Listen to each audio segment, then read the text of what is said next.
Welcome to Vegan Business Talk with Katrina Fox, author of Vegan Ventures, Start and Grow an Ethical Business.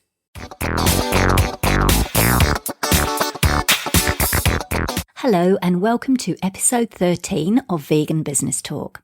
I'm Katrina Fox, journalist, media trainer and editor of veganbusinessmedia.com, the multimedia blog providing success tips for vegan business owners and entrepreneurs. In this episode, I interviewed Tim Barford, owner of organic hemp products firm Yaoh and organiser of the VegFestUK festivals, which attract tens of thousands of visitors each year. Tim's owned Yaoh since the 1990s. Based in Bristol, Yaoh has topped the Ethical Consumer magazine's Best Buy categories 4 times for its range of organic, vegan, hemp food and body care products. As well as running their own events in Brighton, Bristol, London and Scotland, VegFest UK also sponsors and supports other vegan events in the UK. This is another audio interview that I did for my book Vegan Ventures, Start and Grow an Ethical Business. Now, I'm from the UK originally, and when I went vegan in 1996, there was an annual vegan festival that was held in a small hall in central London where I lived, and it probably saw maybe 1,000 or so people through the doors.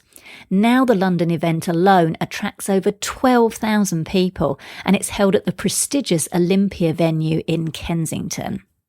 I was invited to speak at London VegFest UK last October and to launch my book Vegan Ventures at the event.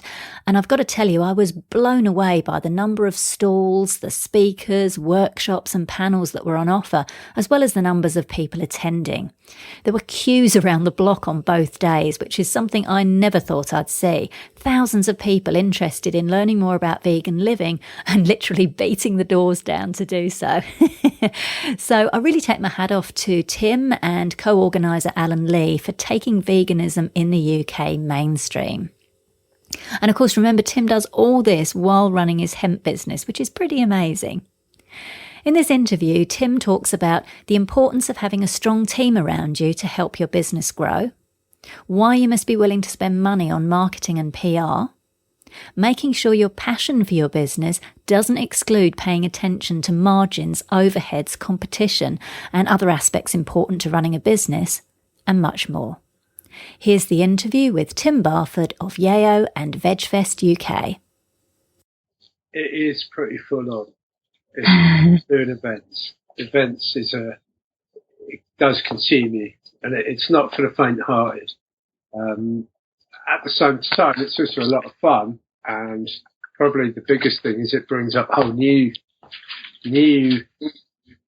opportunities, new chances, basically new venues, new places, new people to work with. So it's always fresh.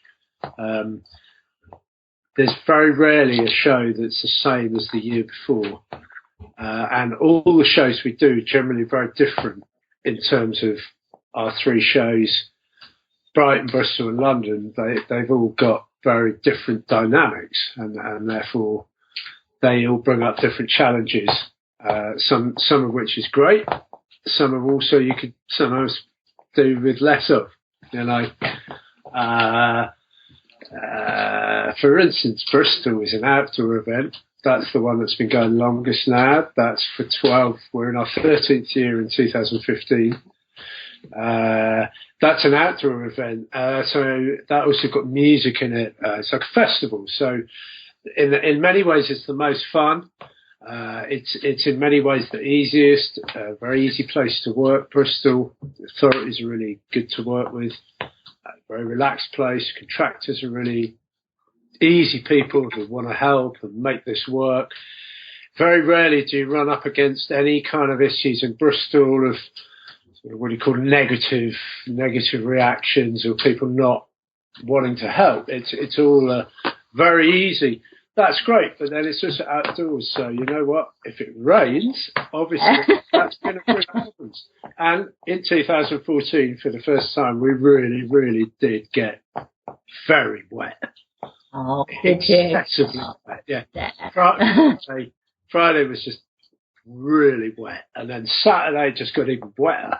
It was just torrentially drenched by Saturday evening. But Sunday, fortunately, the sun came out, and it made a huge difference to the whole festival. And it was great for our stallholders and traders. We all ended on a real high. Most people took enough money to sort of cover the weekend. You know, there was 7,000 people down on Sunday.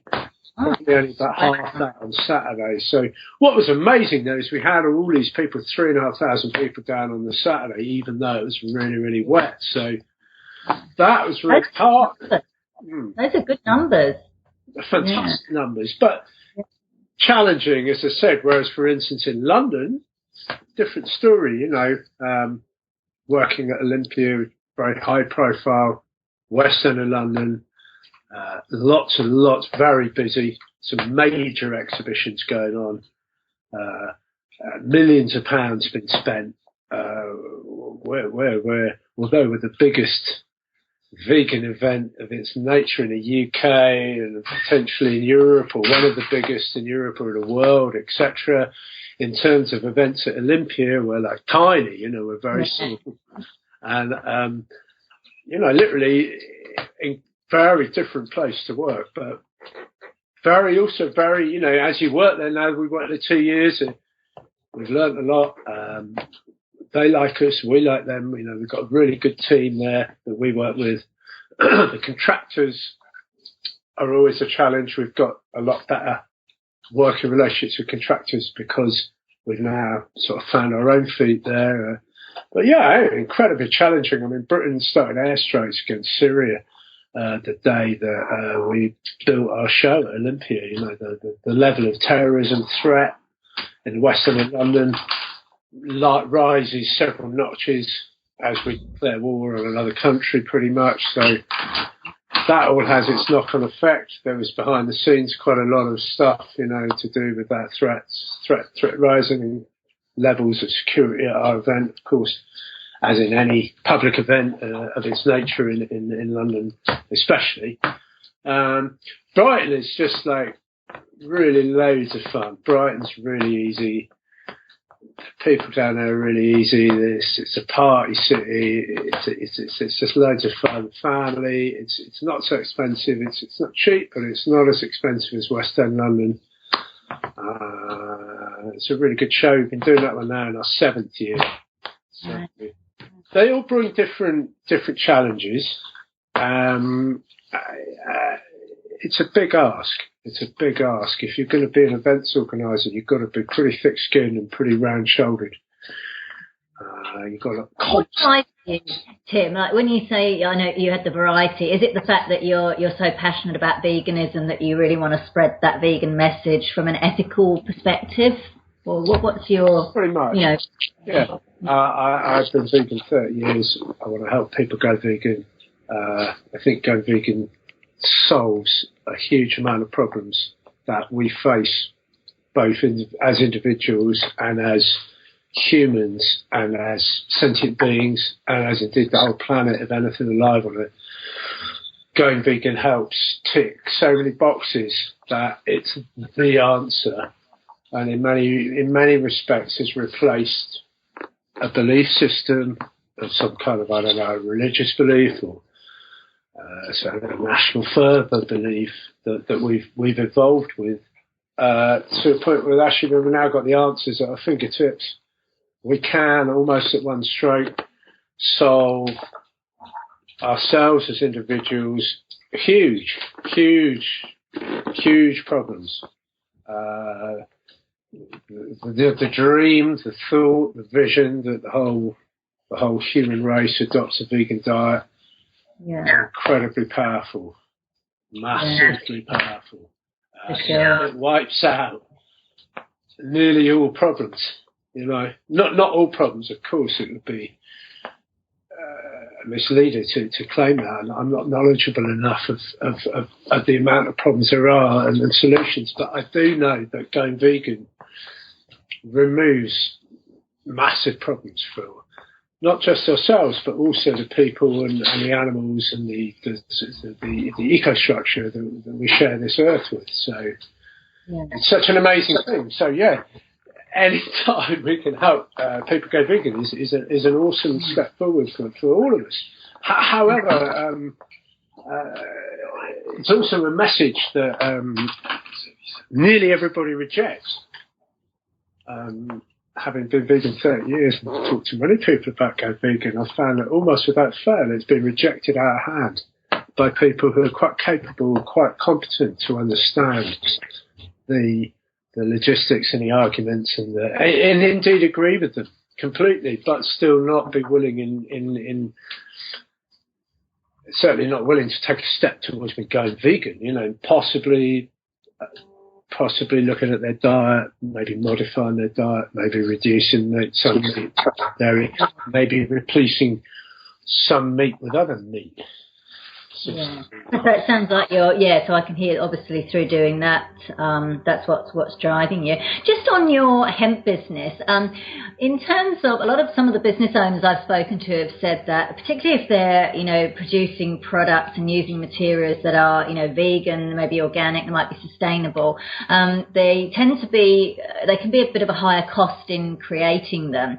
So I'm just curious as to whether that's a challenge for you, and if so, how do you deal with that challenge to remain competitive and attract clients? It is a huge challenge. Interesting you should ask that question in regards to hemp. The price now and the availability of organic hemp has gone through the roof. It's a very expensive product. It's very hard to get hold of. The good quality hemp product, like Canadian hemp protein powder, for instance, is in very short supply.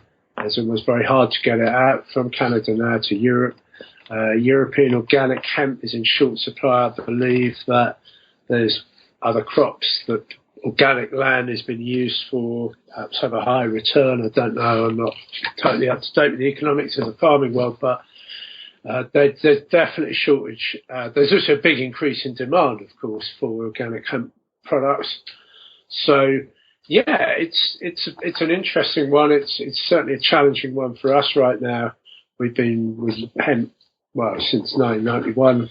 I was part of the first UK hemp company to set up as in an advisory capacity, and that's gone to starting the UK hemp shop in 1994 through to developing hemp clothing in this country in the 90s, and then in the last decade in our current form of Yaoh with body care and hemp food products, and now sort of decade on again. Suddenly the price of organic hemp has shot up and it become very hard to source. So how do you cope with that in terms of with your clients? Like, do you sort of explain that or, and use that as kind of in your marketing to say, look, it is organic and it's really good quality and this is why we're having to charge a bit more for it? Like, how are you? I mean, the organic business is understood. People are prepared to pay more, but only, I think, if they think they're genuinely getting a better product. Being organic is not always a better product. I'll use your email address. Different organic crops react differently to organic pesticide residue, etc. So, for instance, my understanding is something like I believe avocados are quite hard to distinguish between organic and non-organic. There's not a lot in it, whereas something like a lettuce, which takes up a lot of pesticide residue, there's quite a big difference between an organic and a non-organic lettuce. It's quite clear with an organic lettuce, you're definitely ingesting a lot less pesticides than a non-organic one, whereas with an avocado, which I think there's only 3% difference or something in trace pesticide anyway, that's possibly, the price for an organic avocado might be a less big margin. With hemp is an organic crop anyway. Whether it's certified or not, hemp is an organic crop anyway. So the margin between the benefit of actually having an organic certified crop and what we call a conventional hemp crop is very, very small anyway. So there is a question as to whether the need for an organic hemp product is actually a necessity, given that conventional hemp is organic anyway, but not certified. In other words, if conventional hemp is a lot cheaper and more available, we'll have to consider replacing an organic hemp that's becoming very hard to source and very expensive, with a conventional hemp which is cheaper and more available, and actually very little difference in the quality. Right, and I suppose you would explain that to customers. Yeah. They get it. Yeah, great, perfect, good, People, I think, largely know with hemp that one of its benefits is it is very low demand by nature on pesticides and fertilizers. It doesn't really need it. So, of course, farmers don't use it because pesticides and fertilizers are expensive, time-consuming. Yeah. If it doesn't need it, you're not going to use it. So whether or not you've got the organic certification to prove that or not, of course, it's different. Yeah. So that's an interesting one. I mean, if we were cultivating lettuces, as I said, that would be different. There'd probably always be that demand for an organic lettuce because of the difference in the two products. Yeah. Got it. Tim, how much time do you spend, and you can answer this for both the VegFest and your hemp business, how much time would you say on average you spend per week working on the business or the businesses rather than just in it? So what I mean is sort of doing that big picture strategizing, looking for ways to grow rather than, doing the day-to-day, filling the orders or, doing the stuff, putting the events on. How much time do you get to kind of stand back and, work on that big picture kind of stuff? That's a very good question. I think quite a lot more. Actually, Now the answer is now with both Yaoh and with VegFest, as with quite a lot of businesses, once you go into, I suppose, double figures, we do now have a support team. We've kept it constant. We haven't grown that much with Yaoh, which in many ways is great because it's stable and low maintenance. And it doesn't demand huge amounts, so therefore there is room. VegFest isn't all-consuming. It's just a total dedication. It doesn't stop. It's endless. Probably the hardest thing to deal with is actually after the event, of a big event, and then you've got stuff. You've got people who are not happy with this. They're complaining about that. There's this issue. There's that issue. There's this opinion. There's somebody else's opinion. Especially on social media, of course, these days, these opinions are all quite bold and brave and in your face. It's quite hard to get away from. And that can be quite difficult to deal with because it's like you're still trying to recover and clear up and get things paid and deal with important issues like contractors and stock and stallholders and legalities, maybe authorities. It's no peace. You just don't you can't get away from it really. And that's fine as long as so you do get wrapped around it. So it's very important to make time to step out and literally go clear your head and perhaps, especially with Facebook and Twitter and stuff, get away from some of that really, just let things settle and have a look at the world and try to remember that however important it is to you, your business, it's only probably you and maybe your close team. For everyone else, it's not that important. It doesn't really matter that much to them. Yeah, sure, maybe it's of some importance, but it's not that much importance. Yeah. It's hard to keep a perspective, and I think from a business perspective, and especially the advice that perhaps you're trying to look for people coming into business and maybe running a vegan business, is to consider, first of all, whether you really love it enough to be wrapped around it 10 years later and be able to put up with it, because it can be like that. The novelty wears off. Unfortunately, for a lot of us, business becomes that monotony of answering emails, packing orders, or sorting out problems for people, and dealing with complaints, and missing parcels, and late deliveries, and just the general mundane run of the mill tax demands and this demand and some kind of inspection required and some exam to it's just endless stuff. That could put a lot of people off. You've got to be ready for that, but to then be able to step aside and get a perspective on where you're going, I think that's largely whether you've got a good team and whether you can delegate and whether you can trust the people who you delegate to continue that work whilst you perhaps step out and give it that time that, good leadership requires for a business. Because if you are to survive, you can't stand still. You've got to respond to market changes, different, influences, other people, competitors, as it were, or people in the same trade who are perhaps, going down your route, maybe, stepping on your toes, maybe, who knows? You've got to stay one step ahead. So that's quite, what you've touched on is quite important. The leader has time to lead, basically. Yeah, that's a good point. I love that. I love that you've shared that. I think that's really important, and particularly because you've been in business with both these things for quite, for a long time now. And I think it's really important that you share that you can't just because you've been around for a long time, you can't just rest on your laurels and think it's all just going to tick, carry on ticking. You've got all these new things, like you say, from social media to new technologies, changing markets. So I think that's really important. I like that you've shared that as someone who's been in business for quite some time. That's great. So in terms of the GFC, I don't know if this affected you. We had the big financial crash, and your business kind of went through that and survived. What did you do to get through that? And I know even in the UK now, the economic situation is still pretty horrendous.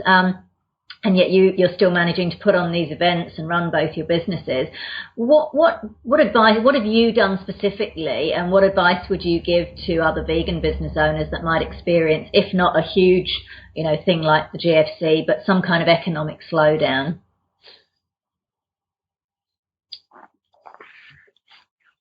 Well,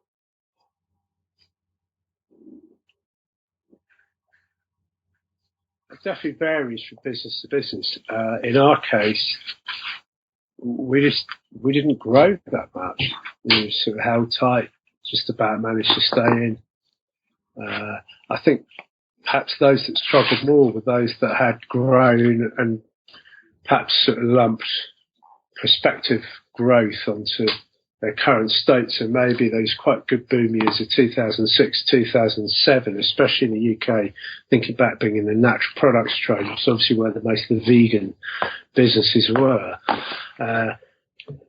There were, I remember, some firms that set up around the same time as us, sort of 2001, 2002, 2003, who grew quite sharply. By that, I mean they invested in new premises, new equipment, new branding, staff.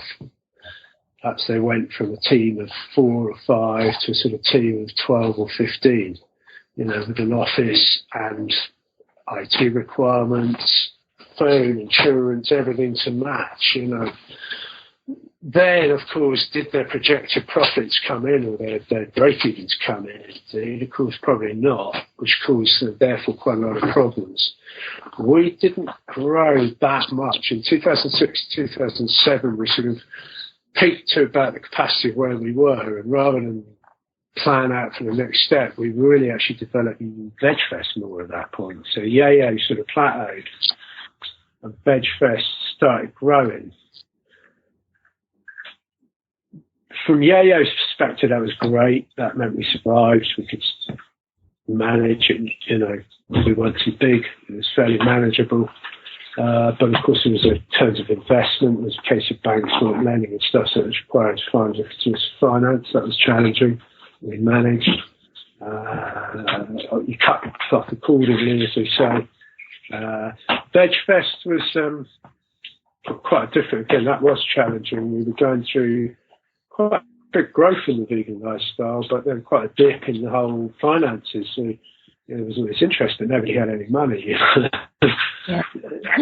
So we had less stall holders and less sponsorship and less marketing. Certainly the first thing was a lot of people in that 2009, 2010 started seeing a drop in marketing.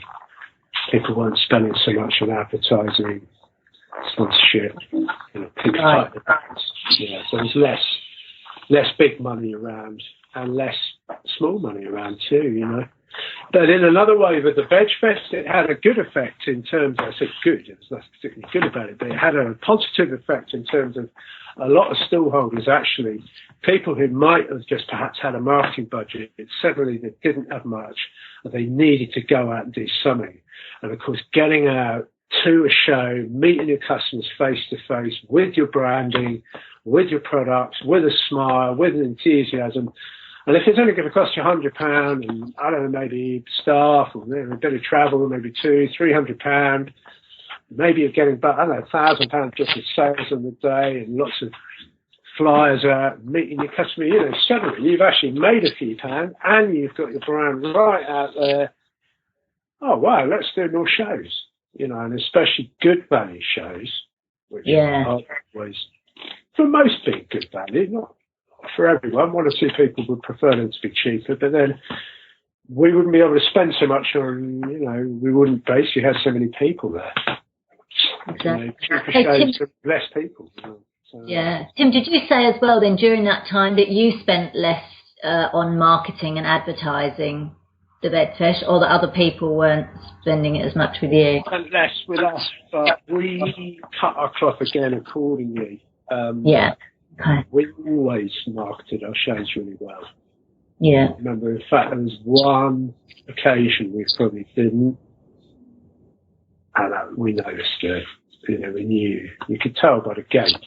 It was down, there was less people. We hadn't really done a proper good marketing job. And that was for various reasons. That was around about 2010, I think. And then, it was a time when it was very turbulent. A lot of us were really just hanging on in there, really. So perhaps if, some folks didn't exceed to their usual standards, that there might be a reason for that and an excuse for that. But yeah, certainly from our perspective, I remember one show, we didn't really do a very good job marketing, and it showed, and unfortunately we realised that, and we came back to make sure next year we did a double effort. And now, we can spend up to 40% of our budget on marketing. But that's why we get 10,000 people to Olympia, because we really market our shows very, very wide and far, and we charge accordingly. People come to VegFest, they'll pay a part of their fee. They're paying, they know that is we're spending that on making sure that there's people coming to their stall. Simple as that.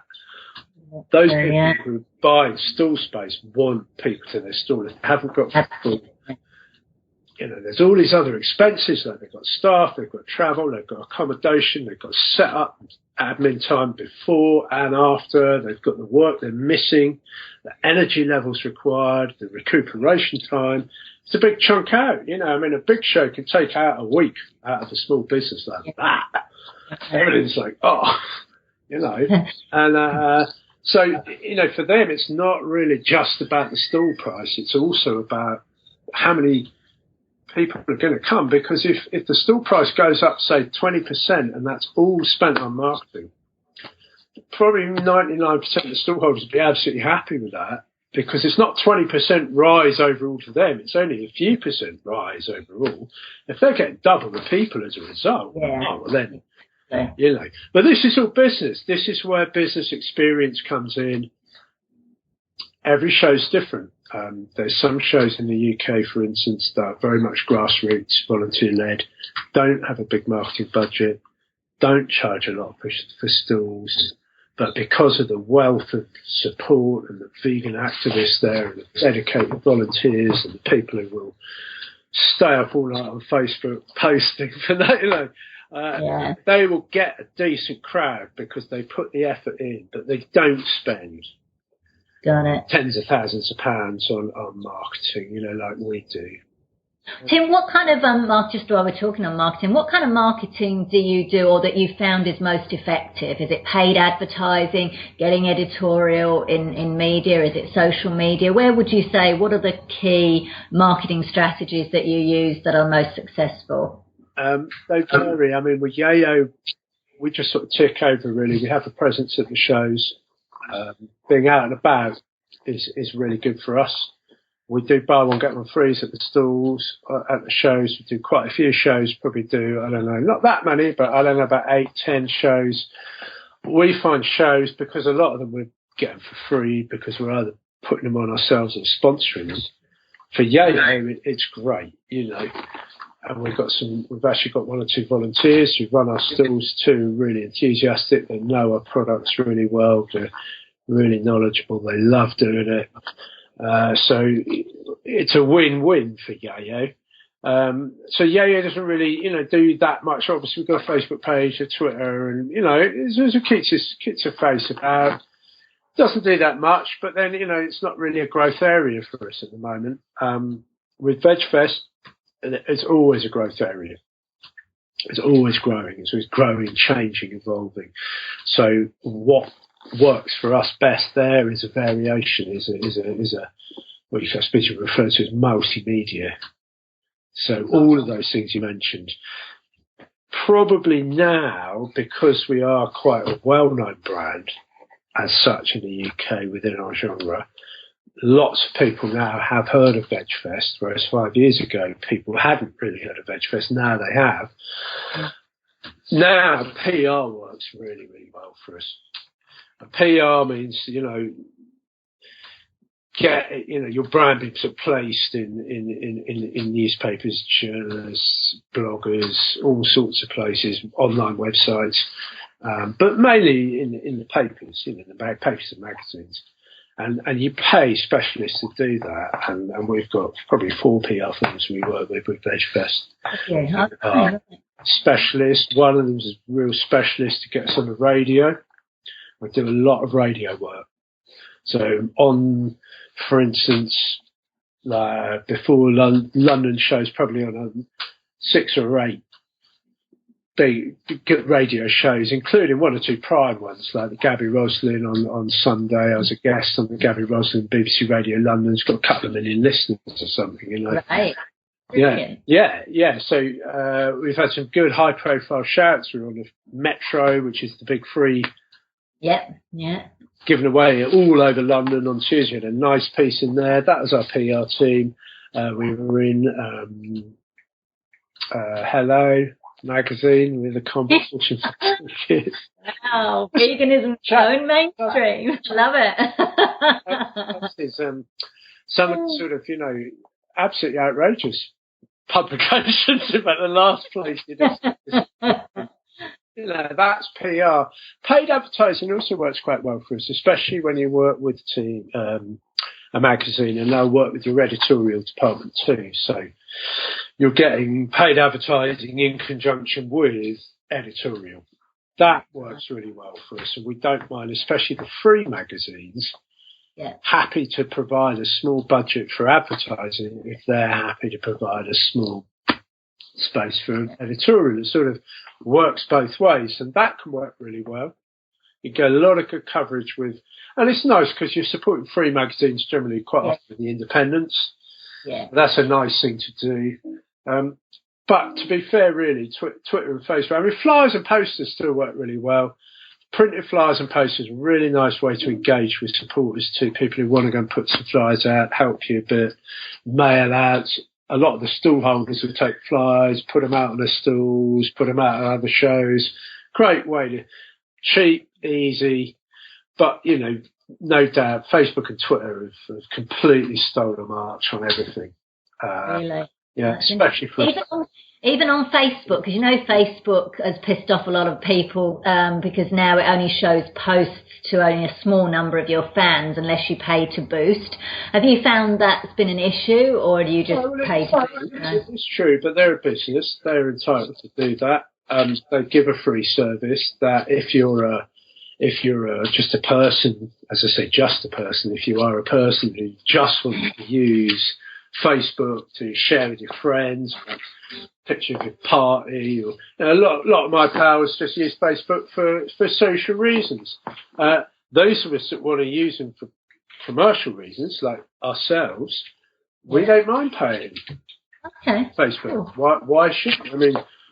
It's the same for us as VegFest. We'll give free to anybody. We'll always help people, promote the free vegan thing, or try and help, But when it comes to you want some serious promotion work done, it's like, well, yeah, obviously you've got to pay us because we haven't got totally that amount of time to be able to devote otherwise.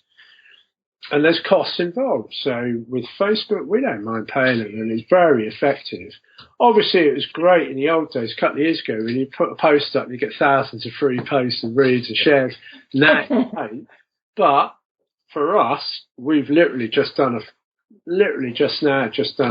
paid post for another show of ours, not of ours, another show in the UK, the West Midlands Vegan Festival that we're supporting and sponsoring. And I mean, yeah, you get your money's worth, I'd say. You spend £50 promoting it, you'll get, what you don't get for free, you certainly do get when you pay. And we would say that Facebook actually provides as good a value as any of the people we advertise with, if not better. So, right, that's good to know. Thanks for sharing. Yeah, that's our opinion. Of course, these days Twitter is free, and that will go to anybody. That's not been, so if you've got your Facebook and Twitter linked up, then you get the best of both worlds. So, yeah, sure. That's a nice little tip. I'm sure that will change before the book's out. Right. Tim, what would you say have been the key lessons you've learned? Because you've obviously been in business for a long time now, like with your hemp, since the 90s. You're obviously very experienced in business and running your own business and businesses. What would you say have been the key lessons that you've learned, whether that's about yourself personally or professionally or whatever? What's it taught you being in business? Well, if you're in business and something that you love doing, the vegan thing, it's all new. It's a growing thing. We're very lucky to have, like our kids don't have any new music to listen to. We've done all that for them. There's no chance of discovering house music again, or punk rock, or psychedelic electric blues. That's been done. It's all on a resite now, so there is no new popular music particularly likely to come out of it. It's all been done. But with this whole vegan thing, suddenly, our generation, a generation of people perhaps born in the 60s and 70s, 50s, 60s, 70s, and now, of course, younger, are able to pioneer whole businesses. And indeed, people are perhaps coming into setting up, younger people in their teens and 20s who are setting up their first businesses. They've got opportunities in a whole new developing market that unbelievably we haven't latched onto 30, 40, 50 years ago en masse. So that's the door there, Al. Can you just answer the door? It might be posted. Sorry about that. So in those respects, we're very lucky that we've got this sort of passion thing you can really get passionate about. It's relatively easy to do a vegan business. There's plenty of opportunities still, and we're seeing in the UK, obviously, as a stallholder, we can see, as a show, doing the shows, we can see our stallholders, we get to see a lot of new vegan business ideas. For instance, the new one that several people have successfully done is doing a kind of vegan kind of tuck box type thing, like a vegan monthly subscription box. So you get a kind of box and you get like a number of different vegan items in there, and you pay a subscription of £10 a month or something. Every month you just, oh great, you get this. And it's not quite always sure what's in it. It could be a different sort of things, What that's interesting about that is it works really well in some parts of the country. Not so well in others, and the difference being in probably somewhere like Bristol, for instance, where we live, you can buy all this vegan stuff like just about anywhere. I've only got to walk 50 yards, and I'm in touch with 2-3 specialist vegan outlets. Whereas, of course, here in another part of the country in the UK, you don't have that option. You can walk for miles and never see a vegan chocolate bar or cake, biscuit.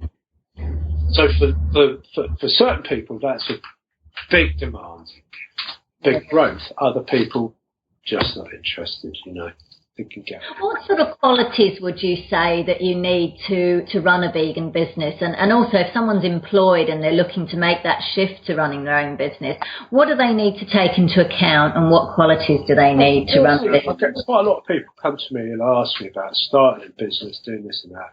And quite a few people, like quite far down the line, and then you ask them, you say, have you done a business plan? It's like, what? Have you worked out your margins? Yes. Sorry to interrupt, Katrina. Which package is degrees? the guys collecting stuff or? Right, you've got to make sure that your passion and enthusiasm for a project, which obviously you're going to need to start up a new business, doesn't completely exclude attention to margins, overheads, legalities, competition, how some kind of idea of how you're going to market your products, how you're going to sell them, how stable is your production. There's quite a lot of key issues to look into. It's important you don't plan yourself out of your business, but at the same time, it's also important to have a look and try and avoid some of the pitfalls. For instance, an obvious one is your business. If your volume goes up, does your costs go up a lot? Or do they stay about the same, maybe go up a little bit? Does your workload go up a lot? Can you actually cope with an increase in volume? If you've got a pre-boxed item and you go from selling 100 units to 1,000 units in a week, that might be fine. It means you just got to stick half a dozen more boxes on a pallet. It might be an hour's extra work.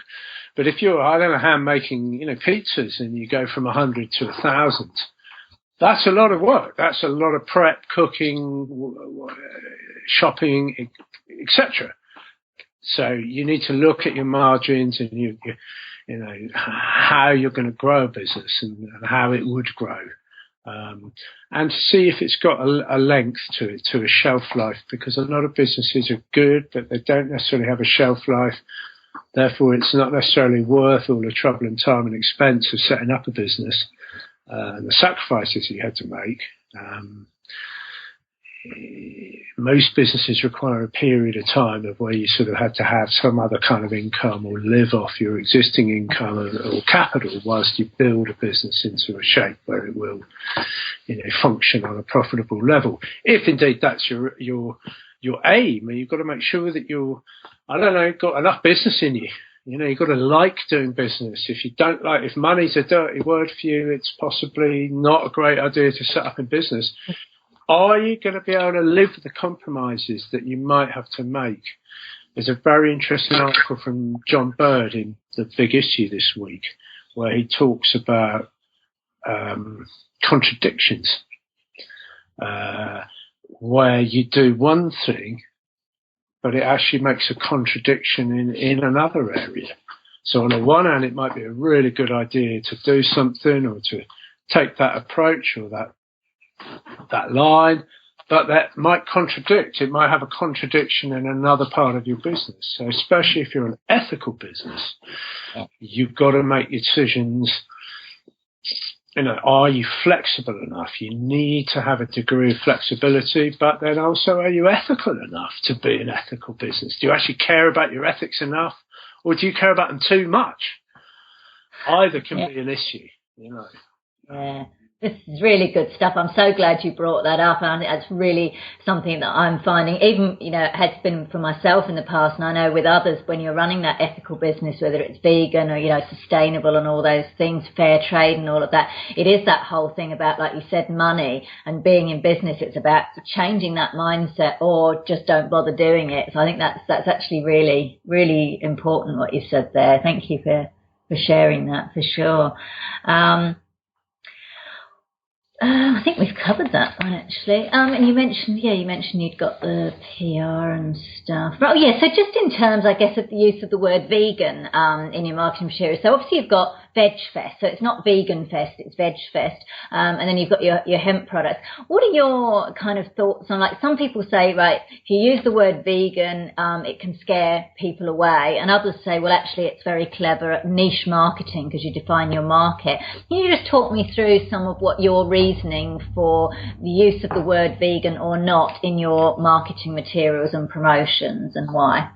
Okay, well, briefly, just look at Yaoh first. When we set Yaoh up, we definitely took a distinct decision to have the Vegan Society trademark on our products and to define ourselves as vegan, identify with the vegan community. This was before VegFest, so this is at the time when Yaoh just stood alone as a young hemp company. Well, we definitely do. We being vegan myself, being a vegan company, there weren't that many of them. We wanted to be, firmly identified as a vegan company. And that's been great. To this day now we have incredible loyalty from basically people who love our products, partly because we are a vegan company and we support vegan events. That's definitely been for Yaoh.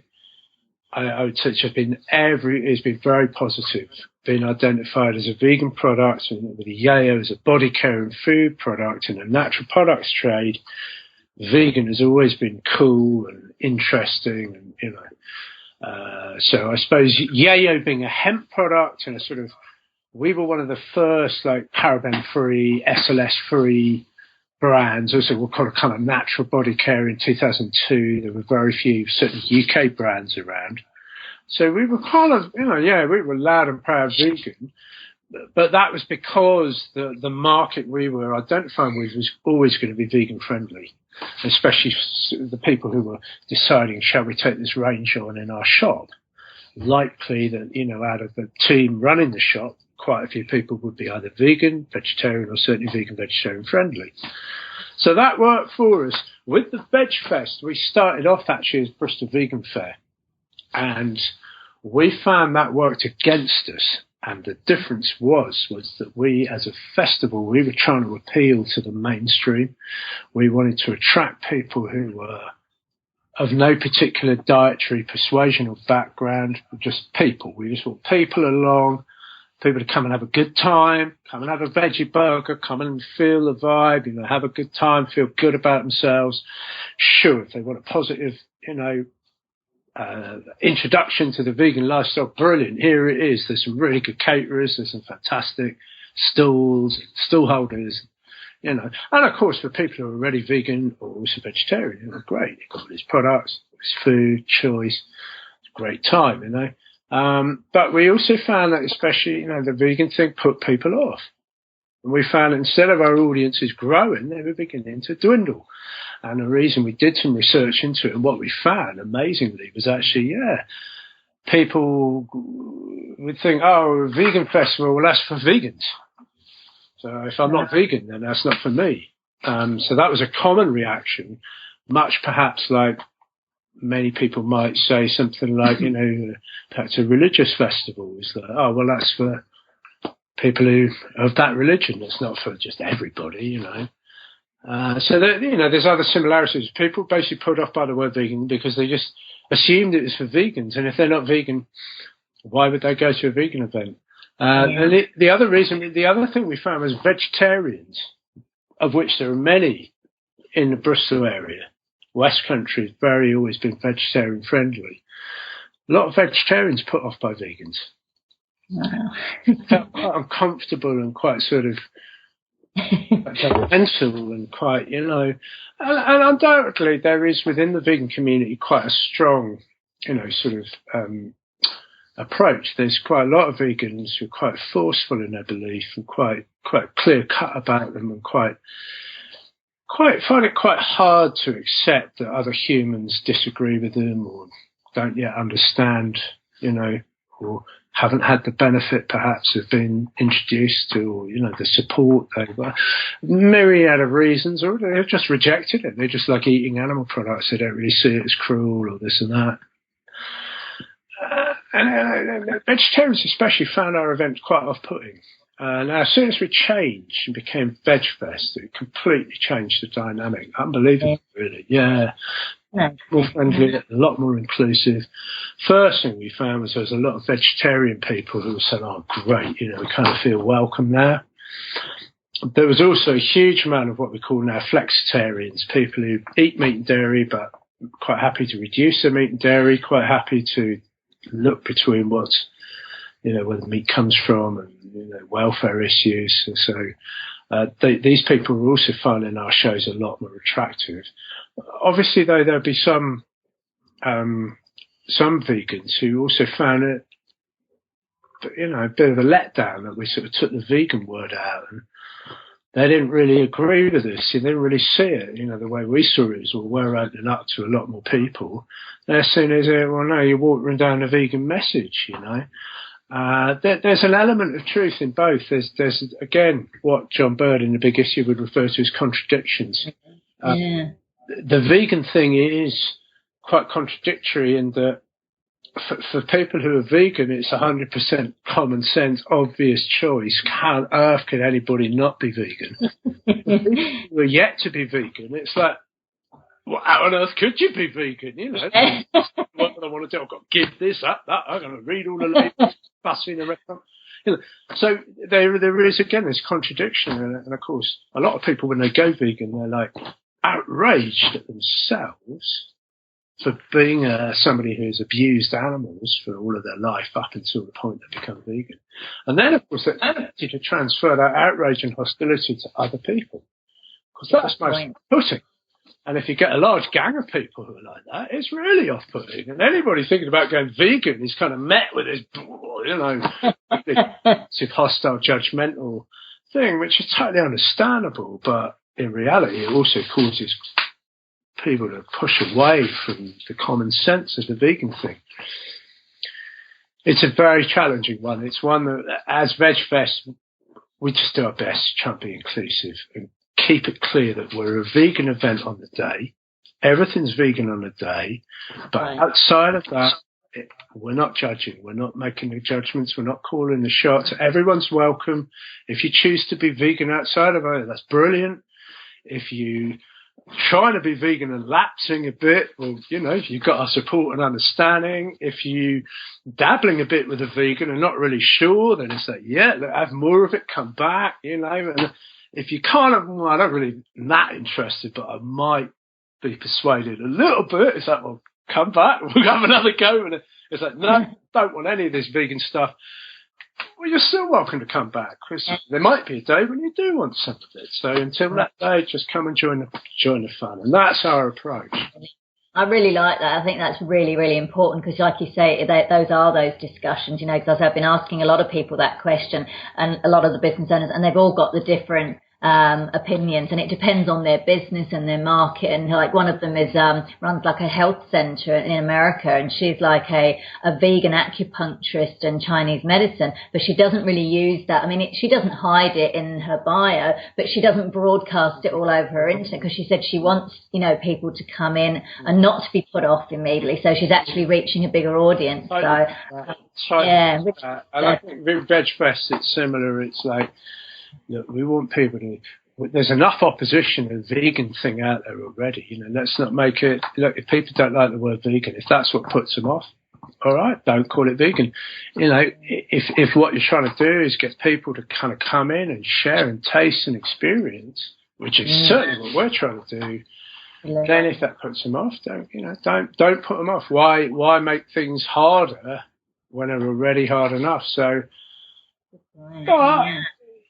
you know, I also totally get why there's a frustration too amongst people who are very committed vegans, who want to see a very loud, clear, consistent message that is go vegan, stay vegan. There is no compromise. It's a moral obligation that we do this. It's not about a healthy lifestyle or about a dietary choice or a, you know, indeed a lifestyle choice or a belief system. It's a whole 100% complete conviction that animals are not ours to treat as our own in any way, and therefore we have to live 100% vegan, whether we choose to or not, like to or not. It's just, that's how it should be. And you know, there's a part of me who's been vegan 30 years who totally agrees with that. And then there's another part of me that is also, well, you know, none of my family choose to be vegan, or maybe one of them does now, but they're all vegan friendly, and really I choose to accept them as they are. I don't wish to impose my own beliefs on other people, especially close people I love and respect and value. I don't want to be imposing my own beliefs on them. I always want to help them perhaps go down that route, but it's always their choice.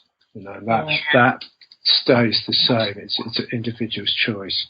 And until the day that changes, you know, I respect that. That's the overriding law is do what they will should be the whole of the law, and that is how it is, as the law is, you know, individuals act as they wish.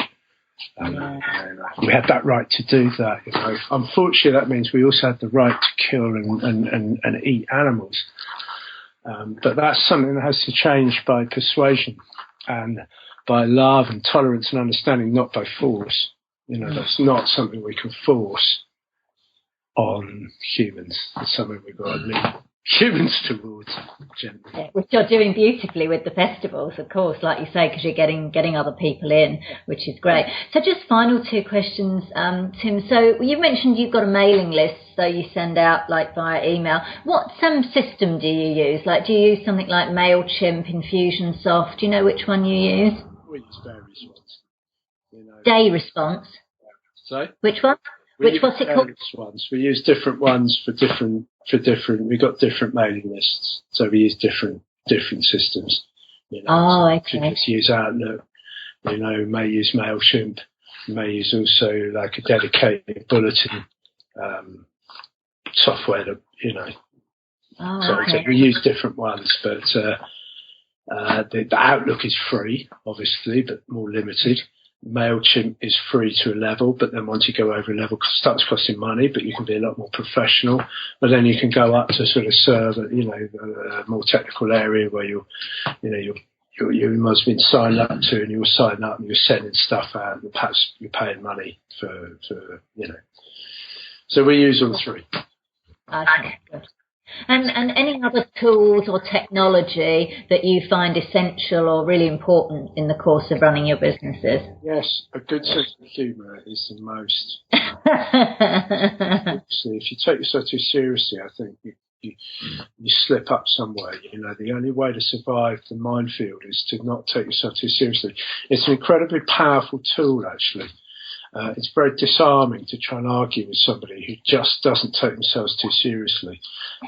It's a very, very good tool. And it's quite hard, but you were talking about, running a business. And for me, running a business is basically living my life. The two are totally entwined. I don't separate my life and my business. They are, one and the same. Lessons in life can be lessons in business. They can be the same. Entwined. I don't really separate them. And undoubtedly, if you're running a business, especially if you're going to set up anything where you're hoping to try and change people's perspectives, don't take yourself too seriously, So that was Tim Barford of Yaoh and VegFestUK. You can find out more at yaoh.co.uk and vegfest.co.uk. And you can find both those links on the show notes page at veganbusinessmedia.com/podcasts. Now for our vegan business news roundup. Australian raw organic vegan chocolate brand Parna Chocolate has knocked Cadbury's off the shelves at Etihad Stadium in Melbourne.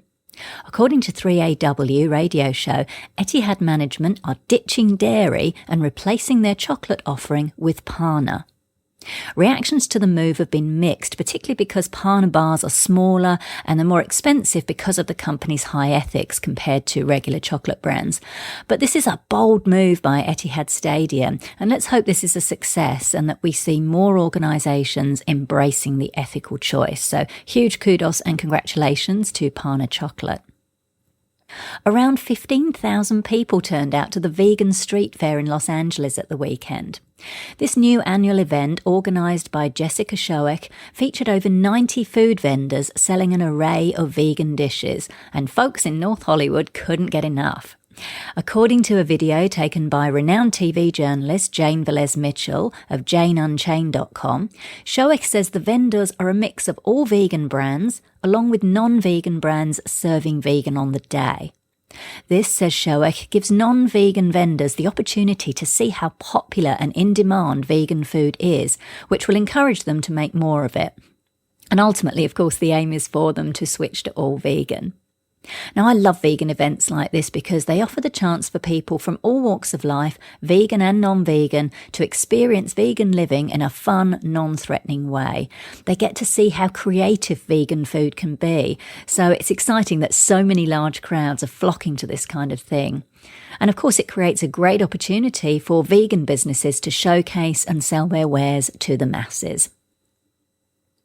Finally, eating vegan could slash planet warming emissions, prevent several million deaths per year by 2050, and save billions of dollars annually in healthcare costs and climate damage, according to new research, reports NBC News.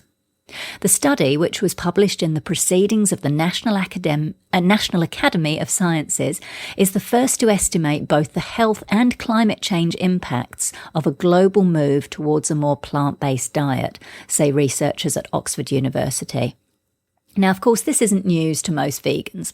We know this and we've been talking about it for years. But it's great to have these facts validated and reported widely in the media because it highlights the important role of and the opportunities for vegan businesses operating in the food space. If ever there was a time to open a vegan or a plant-based food business, it's now. As I've reported in previous podcast episodes, there are massive things happening in the plant-based food sector. It really is an exciting time to be in this area. Now, this report also offers PR opportunities. On this podcast, I like to offer media tips wherever I can. As you know, my background is journalism and I help vegan business owners and entrepreneurs to get media coverage by teaching you and coaching you how to do your own PR. So reports like this are a great hook or angle to hang a story on. So if you're in the vegan food space, you can pitch stories or offer comment. If you're a nutritionist or a plant-based health professional, again, you can put yourself forward to offer expert comment to a whole range of media. This is one of the easiest ways to get media coverage, by responding to a current story. Journalists are always looking for different angles or ways to report on an existing story. Now, that's one of many tips and strategies I cover in my pre-recorded webinar training, How to Get Media Coverage for Your Vegan Project or Business, which you can find out more about at veganbusinessmedia.com. So that's it for this episode of Vegan Business Talk. Thank you so much for tuning in. If you enjoyed the show, please consider giving it a review and a rating on iTunes or any other platform you're listening on. I'm Katrina Fox from veganbusinessmedia.com, and I look forward to catching up with you in the next episode. Bye for now.